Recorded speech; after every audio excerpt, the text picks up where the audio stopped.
I'm Tom Vasel. Welcome back to another review of a shelf in the Dice Tower library. So the shelf 16, which is where we're at, is full of smaller games, although these are the biggest of the small games on the shelf. Anyway, it doesn't matter.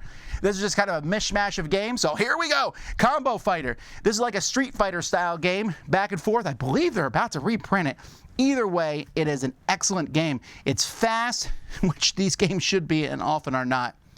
Witness. All right, perhaps you shouldn't play this during the COVID era, which is when I'm recording this, because you're whispering directly into people's ears. And this game also requires exactly 4 players, no more, no less.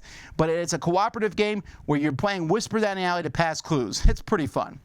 Next to it's not a fun game, Copenhagen Roll and Write. Go play Copenhagen. This one's only on the shelf because it's a nice skinny box and fits right in there. Dos de Mayo, next to that, is based on the ill-fated rebellion of Dos de Mayo, and it's a really good 2-player game. This one's been out a long time. It feels like a bigger war game. Definitely worth checking out.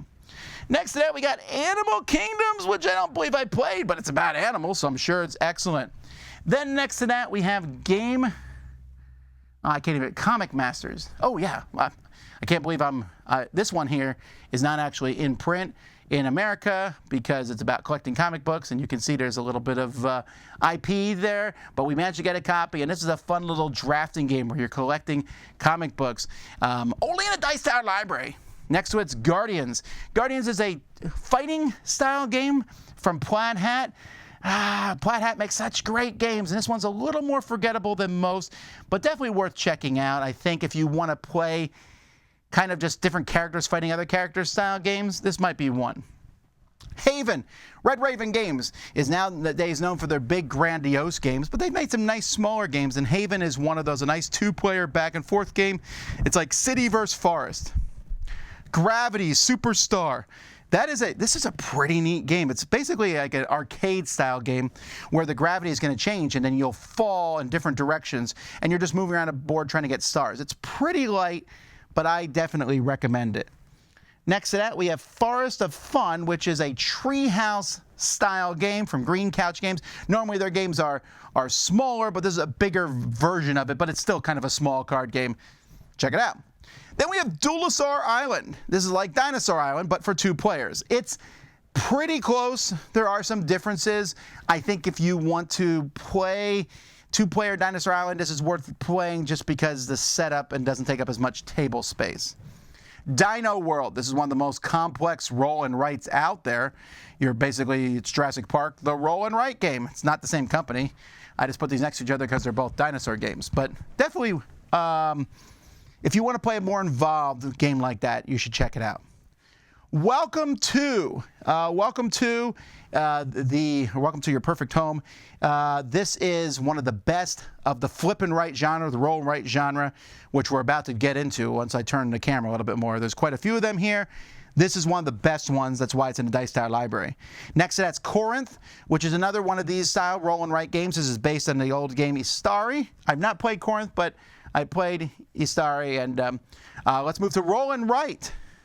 Imperial Settlers Roll and Write. This is a forgettable roll and write game, unfortunately. I like Imperial Settlers, and Ignacy has some clever ideas in this one, and every sheet is different in many regards, but it's just okay. There's an app you can play to try it out. Onitama, fantastic game. We have 2 versions here because I went and got the Chinese version of Onitama has cooler looking miniatures than the American one, and also the bottom Onitama has all the expansions in it. All right, here we go. Roll and write time. Starting with Cartographers. Cartographers, great game. Another flip and write style game. It and Welcome To are in the top tier of these games. Then we have Gone Sean Clever and Twice as Clever, and I didn't put the 3rd one in because you don't need all 3 of them. They're basically variations on the same game. But a lot of people really like them, so they're in the library. Tides of Time is not a roll and write. It just goes in here because it fit in here so nicely next to Tides of Madness. I like Tides of Madness better, but both these games are really clever micro 2-player games. There's just a few cards. You're trying to outguess and outplay your opponent. And then finally, we have Patchwork Doodle. Just play Patchwork. Seriously. Patchwork, it's a waste of time. You might say, why is it in the library? Because it fit in that spot on the shelf. Alrighty, so those are the games on this shelf here. My favorite of these, Oh, this is a tough one because there's no real standout. Oh, Onitama. What am I talking about? Onitama. Fantastic game. What's your favorite? Let me know in the comments. Until next time, I'm Tom Vasel, and you've been watching another shelf in the Dice Tower Library.